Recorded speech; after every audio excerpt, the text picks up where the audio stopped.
Daghan sa mga tao karon nagpasalaag sa mga tao.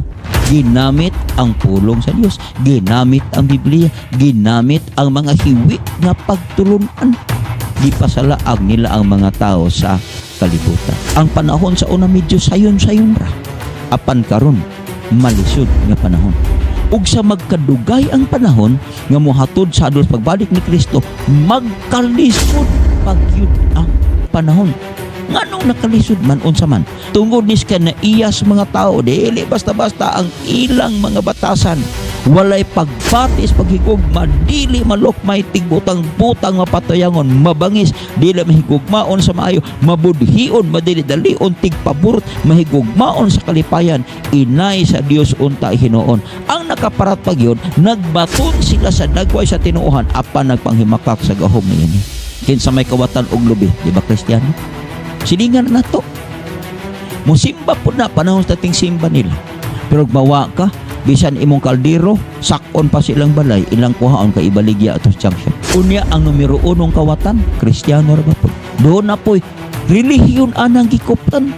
Apan sa iyang pagsupak sa balaod sa Dios, iyang gipanghimakak ang iyang tinuohan. Naglaom ko nga dili ikaw usa niini sa gisgutan. Kristiyano. Apan nakapadugang sa kalisod sa kinabuhi kay mga tampalasan tigpaburot, walay pagbati sa paghigugma sa ilang mga silingan.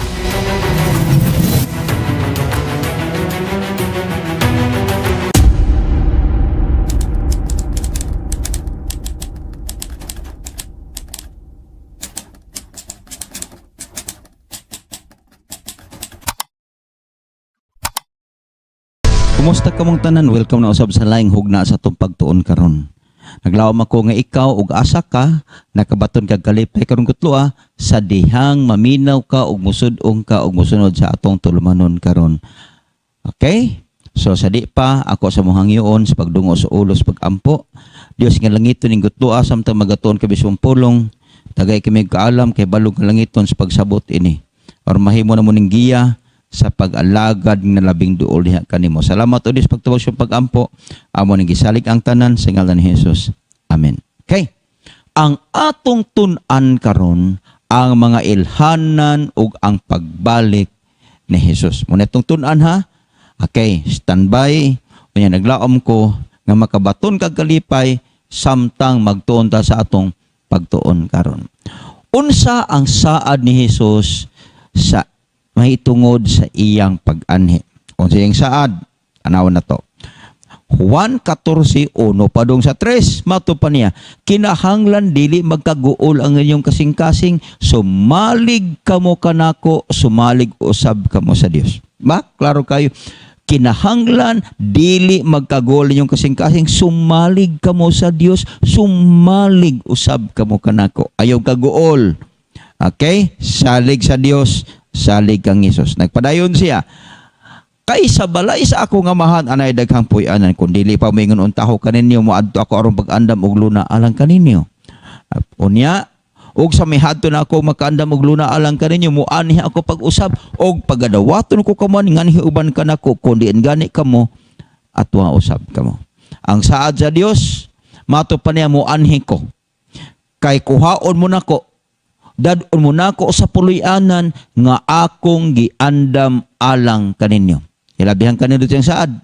Kuhaon ka, dadon ka niya. Muna hinungdan siya pag-anhi, pagkuha sa imo, dadon ka niya ngadto sa iyang puloy-anan. Karon, unsay hulagway sa iyang pag-anhi, niya ang hulagway. Buhat kapitulo 1, 9 padung sa 11. Og nakasulti na siya ni ini na isa siya sa kitasaan og tan-awa. Gibayaw siya sa usa ka panganod, hawa sa ilang mga mata. Unya, samtang na nagtutok pa sila sa langit, nga paingon siya sa itaas, tan-awa, nagtindog tupad kaniya ang duha ka mga tawo nga nagbistig maputi. Og mingon kanila mga taong Galileanhon. Ngano nagtindog man kamo dinhi nga nagtutok sa langit kini mga Hesus, nga gikuha gikan kaninyo ngadto sa langit, mobalik raw niya sa pag-agi sama sa iyo nakita sa iyang pagsakas langit. Mato pa ni Kristo, mobalik ko. Pero ang iyang pagbalik din sama siyang pagsakas langit. Pagsaka niya sa langit manghigala, giubanan siya mga anghel. sa iyang pagbalik ubanan gihapon siya og minilyon ka mga manulunda. Okay? Kita na nimo? So therefore, usa sa gipasalig sa Dios sa iyang pagbalik, kuyog niya ang mga malulunda sama sa iyang pagsaka dito sa langit. Okay, karon pila man ka tawo ang makakita sa iyang pag-anhi? Pila ni sila kabuok ka mga tawo nga makakita? Duha, tulo, sama sa giingon sa uban, tan-aw nato ang Biblia. Nag-ingon siya, tan-awa, muabot uban sa mga panganod ug makita sa tanang mga mata. Sa tanang nagdughang kaniya ug ang tanang kabanayan sa yuta man nagbinatay tungod kaniya. Mubalik siya mahigala, makita siya sa tanang mga mata. Special tong nagdughang niya. Kay gipabati gyud sa Dios nga kadtong nagdughang niya makaigsunan makaila nga ang ilang gidughang anak di ay sa Dios. So tanang mga mata. Kinsa ni mata? Mata sa mga buhi ni adtong panahona sa pag-abot ni Kristo. Unsa ang unang hitabo sa pag-abot ni Jesus? Unsa man ni? Sunda, unsa ning unang hitabo? Okay, ang unang hitabo mao ni. Kay ang Ginoo gayon mong managon niya gikan sa langit inubanan og singgit sa pagsugo sa tawag sa mga punuan sa malulunda o sa tingog sa trompeta sa Dios ug unya ang ngamatay diha kang Kristo muuna pagpamangon. Ang unang mahitabo, mailahan nimo nga ning balik na siya kay ang nangamatay nga mga matarong mabanhaw. Kadto nangamatay nga naa kang Kristo mga banhaw. Unya o kita nga mga buhi pang magpabilin pag-asagaon nga tos pangapanganod uban kanila pagsugat sa Ginoo diha sa kahanginan sa ingon ini kita makig-uban sa Ginoo sa tanang panahon. Ug di kid balikayan pod nga pagbalik sa Ginoo dunay mga mataro nga buhi. Kana mga buhi nga mga matarong alid ana sa Ginoo. Unya pagkahuman matransform sila kuyugon niya ngadto sa ginharian sa mga langit.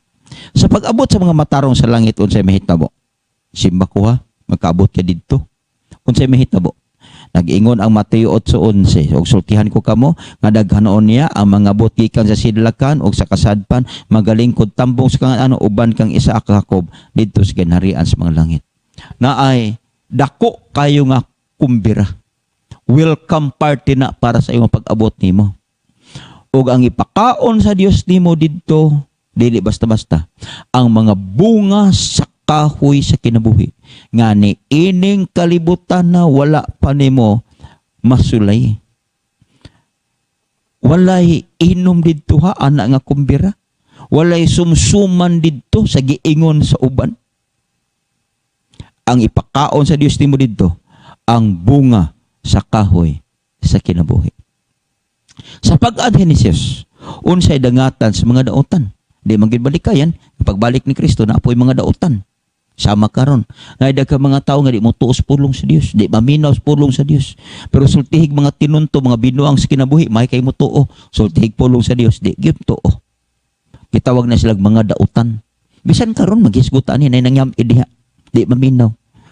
Liraw kayong utok, liraw kayong huna-huna. Kay ganahan sila sa mga kalingawan sa kalibutan, apan maghisgot at pagbalik sa Ginoo dili, kana sila mga daotan. Sa pag-anhin ni Kristo sa dangatan sa mga daotan. Pinadayag Kapitulo 6, 15-17 nag-ingon, ug unya ang mga hari sa yuta, ang kadagkuan, mga general, ug mga taong dato, ug mga kusgan. Ug ang matag usah, ulipon, ug taong gawas, mitago ngadto sa mga langob, ug sa pangpang o sa kabukiran, ug manag-ingon ngadto sa mga kabukiran, ug kapangpangan tumpagi kami, ug tabuni kami gikan sa nawong sa nagalingkod sa trono, ug gikan sa kapungot sa kordero. Kami abot na akong adlaw siyang kapungot ug kinsabay ara makabangbang niini. Imo makita ang mga daotan pagbalik sa Dios manago ngadto sa mga pangpang, sa mga kabukiran, sa mga langob, ug magpatabon sila. Unsay katarungan kay dili sila makaantos sa himaya sa pasilaw sa pag-anhin ni Kristo. Pero ang mga matarong maunay ilang gipangita, makatutok sila, makasudong sila sa himaya sa Dios. Unsa man ang ilhanan sa pagbalik ni Jesus? Mubalik siya. Pagputan ha, unsa ilhanan? Niya giingon sa balaang kasulatan. Kining mga signs of the times o mga ilhanan sa kapanahunan ato ning makita sa pagkakaron. imo ning maobserbahan. Makaingon ka nga mauni ang ilhanan sa kapanahunan kung nagtuon ka sa balaang kasulatan. Apan sa mga tao nga wa magtuon sa Biblia, wa gyud sila masayod, dili na mabaw-an kung kini ba ilhanan sa pagbalik sa Ginoo o dili ba. Atong tanaon ang Biblia, Mateo 24:3 ug 4. Og sa lingkod siya sa bungtod sa mga olibo, giduol siya sa mga tinun-an nga sila-sila ra nag-ingon. Tug-ani kami. Kanus aman kini mahitabo og unsa man ang ilhanan sa pag-anhi og sa pagkatapos sa kapanahunan.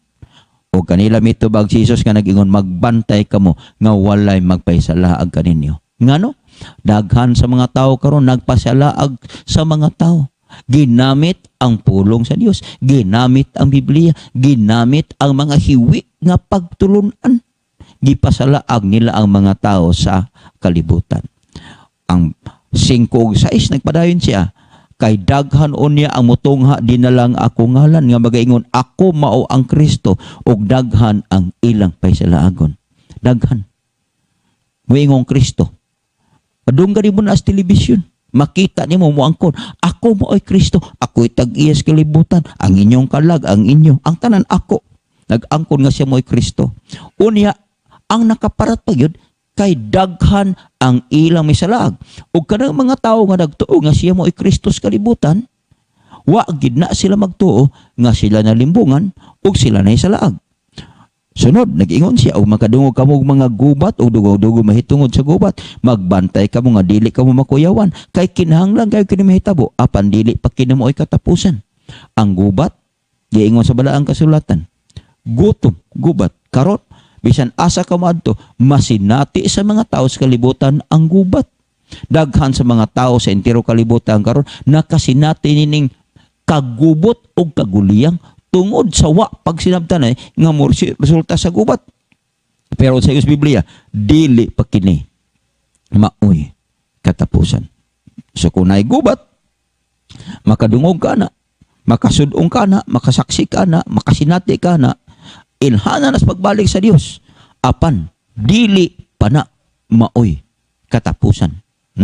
Karon, Mateo 24:7 og 8 nag-ingon, kay man nagubat ang nasod batok nasod, ginharian batok kinharian og mahitabo ang gutom og linog sa garing laing mga dapit, kinilang tlamo mo lamay sinugdan sa kasakit.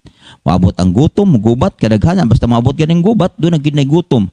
Unya, moabot gani ang linog, do na gid nay gutom nga mahitabo, magkuyog gid ang tulo, gutom, gubat ug kamatay, basta kay maabot na gani na ilhana sa pagbalik sa Ginoo, apan di pa na moy katapusan. Sinugdanan palang nas kasakit. Kaning mga tao nga wa mahibalos bala ang kasulatan, pag dunay linog, dunay gubat, dunay gutom, ang ilang hunahuna normal na. Pero ikaw nga nagminos pulong sa Dios, ikaw nga nagtuon sa Biblia, nagbasag sa Biblia, makaingon dayon ka nga kining tanan mga ilhanan na ni sa hinay-hinay nga mohatod sa atong kapanahonan ngadto sa katapusan sa kalibutan. Unya 24:11 naging sa Mateo, ug motungha ang daghang mini nga propeta og magpaisalaag sa daghan mini nga propeta, mangambot na apoy daghang mga propeta magpataka lamang panagna nga dili mao mo nagingos balang kasulatan. Sunod, nagpadayon siya, unya kun adunay maingon kaninyo tan-awa, tuara siya ang Kristo o tuara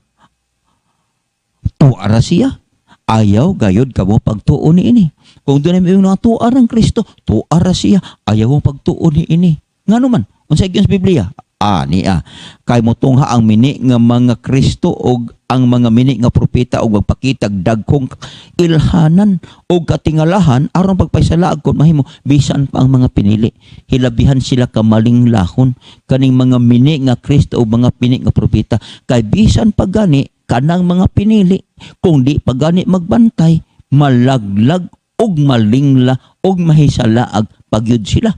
Muna nga dili basta-basta ang delusion o paglimbong nga ilang ipakita nin mga mini nga Kristo o mga mini nga propeta, kay kun wa kay lalom nga pagtuon sa balaang kasulatan, malimbungan gyud kanila tungod sa ilang makalilisa nga paglimbong nga bisan pagani ang pinili kun mahimo pagani malimbungan.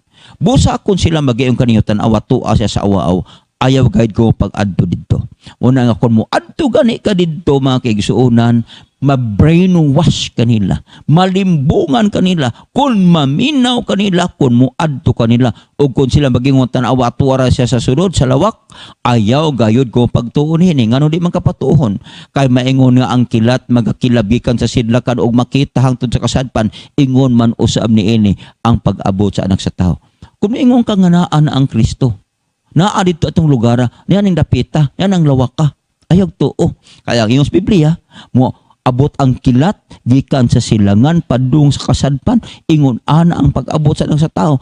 Ang ako lang ko kay kinatingadaan, kining mga tao na limbungan sa mga mini nga Kristo, mga mini nga propeta, labi na ni mga mini nga Kristo, nagpakaroon ing Kristo, nalimbungan sila kay wa man sila magtuon sa balaang kasulatan. Wa ko'y kilat gadi kilab, gikan sa silangan, padung sa kasadpan. Kung tinuod pa sila, sanglit kay wala may kilat nga gikan sa silangan pa doon sa kasadpan sa ilang pag-abot, kana sila timailhan nga mga mini nga Kristo. Ang bersikulo 29 nag-ingon, inig katapos sa kasakitan itong adlaw, ang adlaw mungit-ngit ug ang bulan dili mohatas kahayag ug ang mga bituon mga tagak sa katasan ug matay og ang gahom sa kalangitan. So ang giingon, mga tagak ang mga bituon sa kahitasan og matay og ang gahom sa kalangitan, mungit-ngit ang bulan, di na muhatag sa iyang kahayag, ang adlaw mungit-ngit pod. Tanawa ron sa gingon, og diha-diha, inig katapos sa kasakitan itong adlaw, ang adlaw mungit-ngit, og ang bulan, dili muhatag sa kahayag, og ang bituon, mga tagak, gikan sa kahitasan, og matay og ang gahom sa kalangitan. Kano sa amin na hitabo? Kung tanaw na, ang mga bituon sa kalangitan ng tagak ni adtong Nobyembre 13, 1833. Ang adlaw mangit-ngit ni adtong Mayo 19, 1780. Mana? Tapos na. Ning abot na ni nga tagna sa kalibutan mga kaigsunan. Niya pa isa nga tagda nga hilabihang kulbaa. Pinadayag Kapitulo 12, versikulo 4 lag-ingon, apan ikaw o Daniel, himo ang tinago ang mga pulong og takpi ang mga basahon, bisan pahangtod sa panahon sa katapusan, daghan ang mudalagan ngadto ganhi og ang kahibalo. Moswag. Kining pag-uswag sa kahibalo sa bisan asa nga natad, doon na siya increase of knowledge diha sa medisina. Naa diha ang pagsaka sa kahibalo. Pag-uswag sa kahibalo sa teknolohiya. Sa una, wala maning cellphone, wala maning computer. Ang gigamit nato ron nga kahimanan sa pagsulti sa pulong sa Dios o pagpamatuod nga siya mobalik na wala ni sa unang panahon. Ning duyog ni siya sa tagna sa Biblia nga ang kahibalo. Moswag. Bisan pa ang kahibalo mainly sa theology, hing uswag. Ang kahibalo sa edukasyon, sa balaod, sa engineering, sa bisag unsa, wala gyoy stagnant nga knowledge sa pagkakaroon. Because ang ingon ang balang kasulatan, knowledge shall increase. So makita nimo, ingon na ng dagan. Aritas mga batasan sa mga tao. Unsa may giingon sa 2 Timoteo 3, 1 pa doon sa 5, apan sabta kini nga sa kaulihan mga adlaw, magabot ang panahon nga malisod. Kining panahon nga itong gipuy-an karon, dili na ni sayon, dili ni hamay-hamay nga panahon, lisod ni. Ang panahon sa una medyo sayon-sayon ra, apan karon malisod nga panahon. Ug sa magkadugay ang panahon nga mohatod sa adus pagbalik ni Kristo, magkalisod pagyud ang panahon. Nganong nakalisod man unsa man, kay ang mga tao niya mahigugmaon sa ilang kaugalingon, mga hinapi, tigpagawal, hambugiro, tampalasan, masukyon sa ginikanan, walay ikabalos, dili Dioslon, walay pagbatis paghigugma, dili malukmay, tigbutang-butang, mapatuyangon, mabangis, dili mahigugmaon sa maayo, mabudhion, madadalion, tigpaburot, mga mahigugmaon sa kalipayan, inay sa Dios untay hinuon, nga nagabaton sa dagway sa tinuuhan, apan ang panghimakik sa gahom ini, likayin nyo kining mga tawhana. Ang Biblia, niya ay mga batasan, unsay nakapalisod sa atong kalibutan karon. Tungod nis ka na iyas mga tao, dili basta-basta ang ilang mga batasan. Walay pagbatis, paghigugma, dili malukmay, tigbutang-butang mapatayangon, mabangis, dili mahigugmaon sa maayo, mabudhion, madili-dalion, tigpaburot, mahigugmaon sa kalipayan, inay sa Dios unta hinoon. Ang nakaparat pagyod, nagbaton sila sa dagway sa tinuohan, apan nagpanghimakak sa gahom niini. Kinsa may kawatan og lubi, di ba Kristiyano? Silingan na to. Musimba po na, panahon sa ting simba nila. Pero mawa ka, bisan imong kaldero, sakon pa silang balay, ilang kuhaon ka ibaligya atos junk shop. Muna, tinuod. Unya ang numero 1 kawatan, Kristiyano ra ba po? Doon na po'y relihiyon anang gikuptan. Apan sa iyang pagsupak sa balaod sa Dios, iyang gipanghimakak ang iyang tinuohan. Ano ba, God? Naglaom ko nga dili ikaw usa niini sa gisgutan.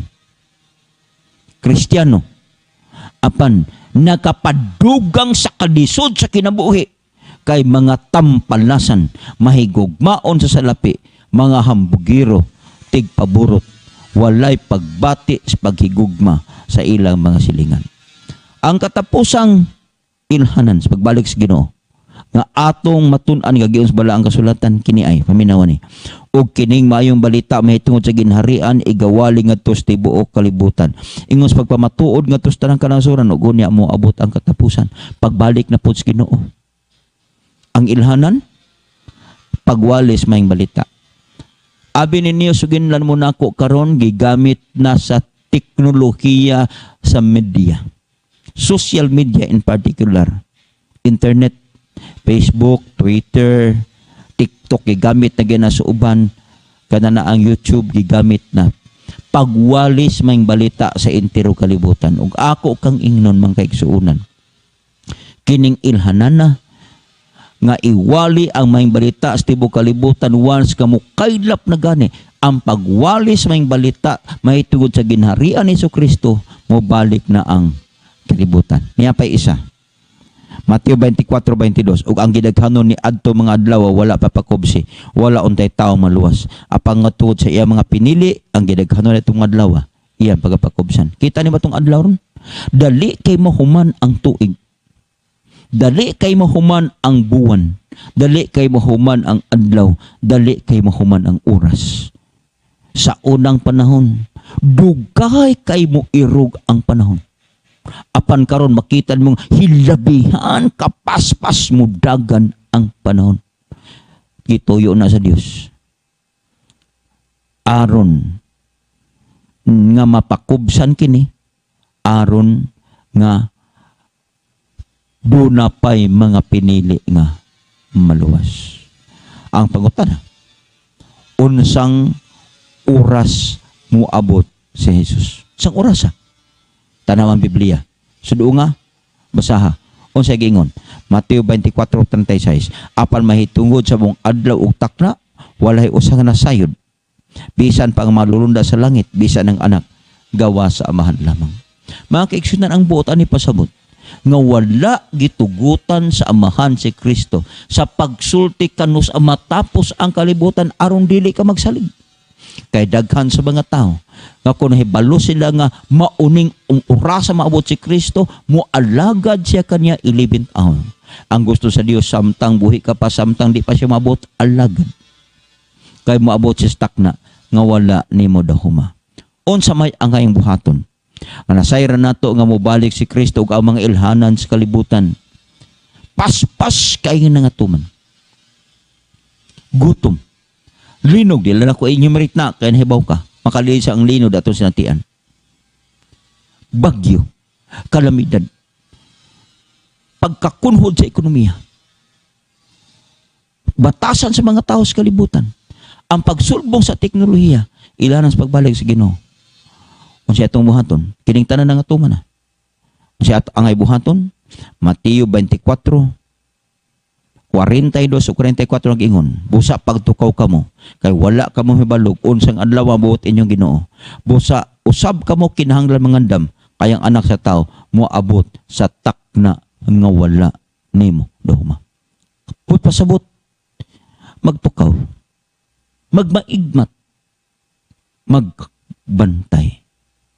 Kinahanglan usab ikaw mangandam. Say andamon nimo? Imong kwarta, imong bahandi, imong profesyon, dili. Ang imong andamon, ang imong kaugalingon. Imong susihon, tan-awon kung anaa ka ba sa insaktong relasyon ngadto sa Dios. Kay kung insakto ang imong relasyon niya, kung mobalik siya, sigurado kang andam ug iya kang madala. Kadaghanan sa mga tao nga mabilin ining kalibutan na dili andam kung mobalik si Kristo. Kanang mga tao nga walay insaktong nga relasyon niya, tungod ana wala sila mangandam. Ang pangutana karon mo ni, suod ba ka mo sa Dios? Suod ba ka mo ni Kristo? Kay kung dili mo suod, ako kag tambagan, may panahon pa ka nga makigsuod sa imong Dios arong maandam ka ni anang dakog adlaw sa iyang pag-abot. Atong idungatong ulo mag-ampo ta. Dios kalangit nun, salamat sa pulong among natun-an. Salamat sa imong paghatag ka namo sa mga ilhanan sa iyong pagbalik, aron kami makahimo og pagpangandam. Tuguti nga makabaton kaming sud nga relasyon kanimo samtang nagkadulang pag-anhi. Panalangin o Dios ang tanang namati sa tulumanong karon sa matuod nga pagtulunan. Salamat o Dios sa pagtubag sa iyong pag-ampo. Amo nang gisalig ang tanan, pinagi sa ngalan ni Jesus nga among Dios manuluwas. Amen.